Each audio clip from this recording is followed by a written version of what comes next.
Ladies and gentlemen, boys and girls, shouldn't of all ages, HollywoodShono here, about to give you another Diablo 3 video. And in this video we're going to be doing Greater Rift 60 with our Barbarian Leap spec, and we're going to go over the build just a little bit over here. Basically, the build centers around Earthquake Seismic Slam. Now, we did pick up a new belt yesterday called the Girdle of Giants. Now, what's really important with this is you're not really relying on Avalanche. Yes, you do cause an avalanche, but the main focus obviously is on Earthquake, because Girdle of Giants increases Earthquake damage from 80 to 100%, as you can see by the tooltip there. So the Earthquake we use is cave-in. Number one, it's physical. The Leap Barb is generally physical. You can increase the Earthquake damage, but I really think that the best one is to just use cave-in. You can use Chilling Earth to freeze, but I think pulling enemies in is good, especially when you're speed farming rifts. You don't want to be taking too much time in that. So I think it's really important to be able to do that. There's a couple of things that make this build super important. The first one being the focus and restraint, because when you're triggering your stuff, you're going to have the one focus ability, and then you're going to have the other ability when you actually hit an enemy. So you also have in the cube 3 specific items, and they're very important. You have the Furnace, which increases damage against elites by 50%. If you don't have that, there's a couple other options you can use. You can use the 300 Spear if you're going with Ancient Spear.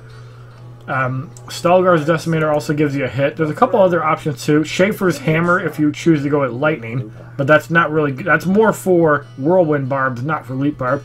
You have the Ingium, which can reduce your cooldown. It's really important if you're trying to spam Leap, Warcry, and all that. Fulminator is good for lightning damage. It's more for Whirlwind Barbs. And you also have Blade of the Tribes. Obviously, you're going to use that as your weapon because it increases the Earthquake damage. So really, there aren't that many good options when it comes to that, unless you have a Furnace. Lut Socks are pretty much mandatory in the cube unless you're running Ring of Royal Grandeur, which you should not be.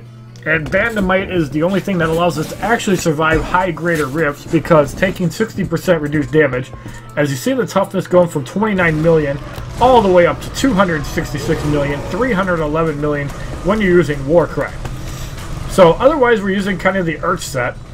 It's basically just standard 6-piece. Hellfire Amulet, we have Superstition with the Historic Alteration. This is really important because Superstition reduces the non-physical damage you take. A lot of the damage the Barbarian takes is non-physical, and you want to be able to reduce that. Relentless is also a really powerful passive because when you're below 35% life, all skills cost less fury. That part doesn't matter.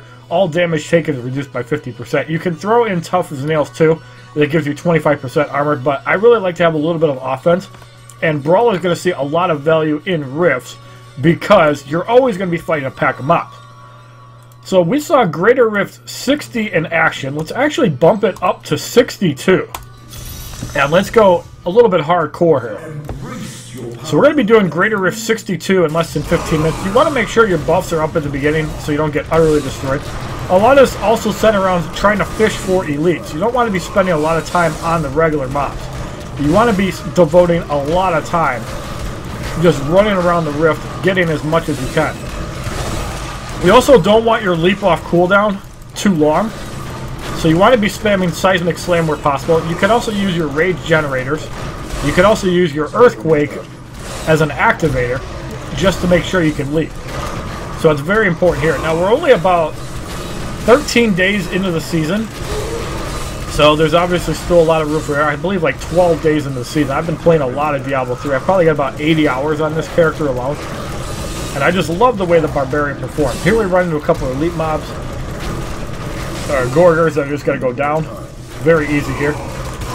So we're slightly behind only because we don't have elite packs. That's going to jump up really quick. The first couple of minutes of every rift is obviously slow, dull, and boring. We're going to potion here just in case, because we know our leap is going to come back very soon. So here we got our first elite pack. We're going to start with a Threatening Shout, and we're going to leap. Now obviously this is where the build shines because the reduced damage. We have another elite pack up in front, so we're taking heavy damage here. Luckily we have Relentless up, so we're going to be able to survive all that and get a heal on it. So unfortunately, the leap was off cooldown. We took a lot of damage. You have to have a lot of cooldown. You have to be throwing Seismic Slams around while your leap buff is up. That's the key to surviving this build, and you can see we're ahead on the time right now. So Keep in mind, once we get higher paragons, some more ancient gear items, and even enchanting some of our gear to have more stats, it's going to be significantly easier to do Greater Rift 70 and beyond. But we're doing 62 just to kind of challenge ourselves, because I don't like being a pussy. We have to go hard, and the way you go hard, keep bettering yourself. Get that time up as quick as you can. So we are ahead on time.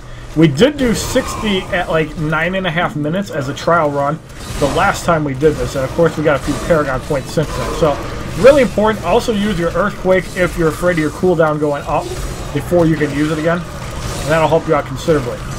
The key to this build is being able to throw out Seismic Slams, get that leap cooldown down. That way you basically keep your buff from the Band of Might. The Band of Might is the only thing that makes this build work. And obviously when it's down you take heavy damage. When it's not down, damage is very manageable.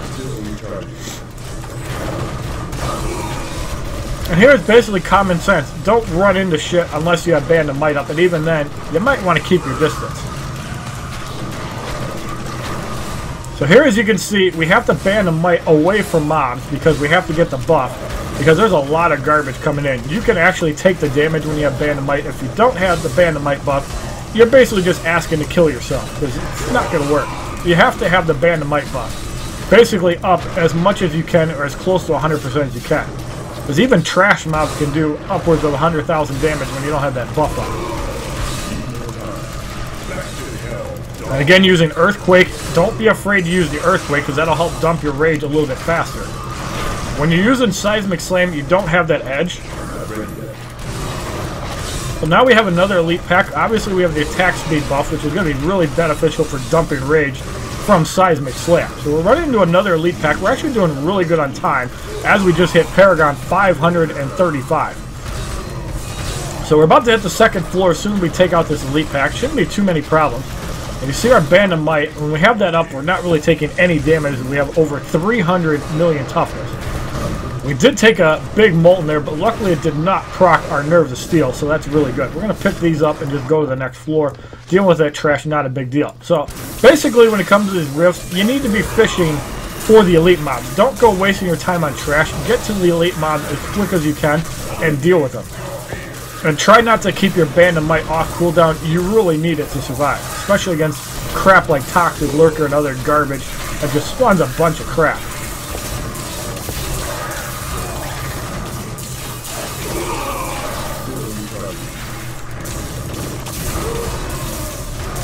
Here we have Nightmare Illusionist Teleporter Desecrator. We're going to use Earthquake again off cooldown. There you see the Band of Might comes back just in time. And when the Band of Might is up, you're taking very respectable damage. When it's off cooldown, you take a considerable amount more damage. You never want to be without Band of Might. That's the thing that makes this build work. If you don't have a Band of Might, you cannot be doing Greater Rift 62, especially 2 weeks into the season. And you should always have that cubed. So now we're kind of just fishing for mobs. We're really good on time. We're on 62. We're at 9:48. 2/3 of the rift already done. So there's no reason to rush, except if you want to try to fish for a higher rift. Like if you want to do 64, that's an option. So here we're going to get away from the Molten, and we're going to get our Band of Might back, kill these blues, and advance our score even more. Now, another thing that makes this really cool is that Seismic Slam actually buffs the damage of Earthquake up to 100%. In my opinion, you never want to cube a Girdle of Giants unless you don't have Focused Restraint. Then you can cube one and use the Lut Socks along with the Ring of Royal Grandeur and a Convention of Elements. I think that's respectable. You're only going to get the buff like 20% of the time, so it's not reliable damage, but you're going to do more damage than Focused Restraint when you do have that up.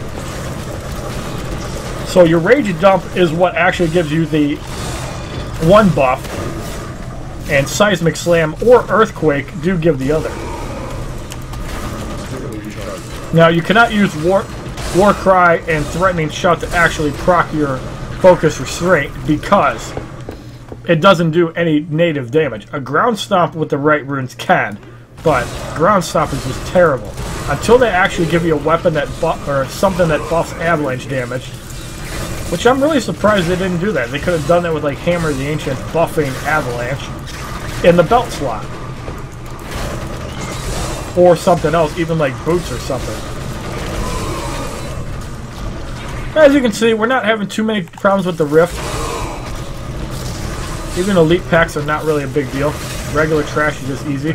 The main thing is just try to keep moving. If you're not dealing with an elite pack, don't sit around. Get moving. And if you feel you don't need Warcry, you could slot Wrath of the Berserker. I'm kind of doing it just for more generic toughness. Wrath of the Berserker is very good, especially with Boon of Bolcathos, so you could also slot that. It's a very good alternate, especially if we're dealing with Rift bosses, so you have more uptime for 50% more damage. So, when you're seeing large clumps of mobs like this, you definitely want to stop and kill them, because it'll probably give you like 2 to 3%. It's really good. Again, same rule applies. You want to be Seismic Slamming at least every 3 seconds. That way you get the buff. And then the beautiful thing about having Warcry slotted instead of Wrath of the Berserker is that if you're not struggling in Greater Rifts, instead of leaping, sometimes just Earthquake Seismic Slam spamming will actually get you around the map a lot quicker. So there is merit behind that. As you can see there, Band of Might dropped, so we took a lot more damage. Luckily, we do have Ruthless and Superstition, along with the Historic Alteration, which is an amazing gem. I highly recommend giving it up. For Barbarians, the biggest weakness is resistance to all elements. You need a lot of resistance to all elements, and if you can up your non-physical resistance, that's going to help a ton. Because then when your leap is up, you're basically going to be a god. So after this little pack of champions, we're going to spawn the Rift Guardian. We still have plenty of time left. No reason to worry.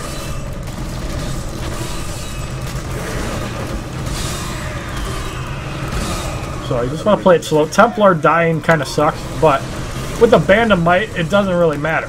You're going to do so much damage and take so much less damage, you're not even going to need the healing. Yes, it does help if you have the potion through an Arcane Beam, but it's not too bad. So now we're going to spawn the Rift Guardian. We still have 5 minutes and 57 minutes left, so we're easily going to get this Rift done within 10 minutes. Arathon can be annoying, but again, Band of Might does shut it down quite nicely. You can even use Earthquake as an extra cooldown just so you can spam Seismic Slam, but you want to make sure to keep an eye on your Band of Might. If the opponent is not stunned, you need to react to it. So you see it dropped, took considerable damage, but we managed to keep it up. So usually 5 Seismic Slams does the trick. You can even use Battle Rage as a dump while you're using Seismic Slam just to get back to your leap quicker. Not a big deal, it works really well. And here we're going to get the Rift Guardian no problem with 5 minutes and 16 seconds, as we did hit a new record, and we're almost at rank 300, and we didn't even break a sweat really. A couple times we got down on health, but not a big deal. So what we're using for gems, we're using that for non-physical damage. We're also using the Bane of the Stricken, so you do 25% more damage against boss and Rift Guardians. This is really optional. If you feel you don't need Bane of Stricken, throw on a Bane of the Trapped. In some cases, it might actually be better. We're also using the Bane of the Powerful because there's not often times where you're going to be going 75-80 seconds without an elite buff, as this does 20% more damage. Very powerful buff. So we're going to upgrade this multiple times just to get that up there. And Dragon says, nice, congrats. Thank you very much for that, bro. Appreciate you. So yeah, we just handled Greater Rift 62 without many problems early in the season. So there's a lot of gear farming that you obviously have to worry about. And obviously how you set up your cube is very important. If you don't have focus restraint, your options are a little bit more flexible. But I highly recommend going for anything regarding damage. 9 minutes, 43 seconds. Blood shards now at 1,120. So once again, to recap the build in case you skipped to the very end. Focus, Restraint, Bane of the Powerful, Bane of the Stricken, Hellfire Amulet, has Superstition. Obviously the dream would be to have Earth and Might for Elite Barb, because then you can just set up you can set up Rampage along with other stuff. We use Earth and Might. Nerve to Steel is mandatory on hardcore. On softcore, you don't need it. You can actually go for another damage, like for example Ruthless, just to do more damage on enemies below 30% health. You could also go for Berserker Rage, because there's going to be a lot of times you're at maximum fury. That's also very viable. And Relentless is basically optional. Mostly it's just used as a survival tactic, but if you're not taking damage, you can take off that for Ruthless just to do more damage. Earth and Might Nerve the Seal on Hardcore, very mandatory. So we use Earthquake, Cave-In, Bloodshed, Battle Rage. If you're struggling to keep yourself healed, use Swords of Plowshares. You're going to get a lot of crit. It's going to fill you up nicely. You can even drop Warcry if you use that. You're going to do a little bit less damage. But if you're not using Warcry, use Wrath of the Berserker Insanity. You can also use Striding Giant if you have a lot of cooldown reduction and say you're on Greater Rift 80+. Thrive on Chaos, you can use that for Life Porphyry Spet. I find this to be a little bit better if you're running Whirlwind Barb because you're not going to really worry about healing. Threatening Shout, Falter is really good. You don't need the taunt, obviously, if you're by yourself. Seismic Slam, I was kind of torn on what to take. You can take Strength from Earth just to give yourself a little more healing. You can also use Seismic Slam Permafrost, but I find generally you want to stay with the physical route. Shattered Ground can knock enemies up in the air. You don't want that in a Barb build unless you're trying to proc Strong Arm Bracers. So for our bracers, we're also using Bracer Destruction. That was allowing our Seismic Slam to do a lot of damage. We also have the Girdle of Giants for more Earthquake damage, which is really cool. And as I've said in the cube, we have these 3 items. These 3 items are pretty much mandatory. If you're running Traveler's Pledge, Compass Rose, you can throw a Band of Might in as one of the slots. That's fine. And then use the Convention of Elements in the cube. I find that to be very viable as well, depending on what you have better. Lut Socks, also very mandatory unless you're running Ring of Royal Grandeur. If you're running the Ring of Royal Grandeur, you throw Lut Socks in the boot slot, and then you kind of just use whatever. If you're trying to find an alternate to Lut Socks, there are some bracers that I think you can use. Where are they at? It's not Brace of the First Man. I think it's Skular Salvation. Increase the damage of Ancient Sphere Boulder Toss by 100%. When your Boulder Toss hits 5 or fewer enemies, the damage is increased by 150%. That is also very viable. You can even cube the Seismic Slam dealing Earthquake damage, which is also viable because you're not going to be using that. So there's a couple options. Obviously, having the Nemesis Bracers, if you run into a lot of shrines, could also help your time down. I find that to be more viable with Whirlwind Barb, but hey, that's good enough for you. So if you like this video on HollywoodShono clearing Greater Rift 62 within the first 2 weeks of the season without really breaking a sweat, please give this video a like rating, comment, subscribe, share this video amongst your friends, and as a favorite, check out my other Diablo 3 videos playlist, Facebook, Twitter, and Twitch, which are all HollywoodShono. And can we break Greater Rift 65 and even 70 within the next couple of weeks? Leave a comment below. Let me know what you think. Have a wonderful day, kids. www.youtube.com/HollywoodShono. Subscribe, bitches!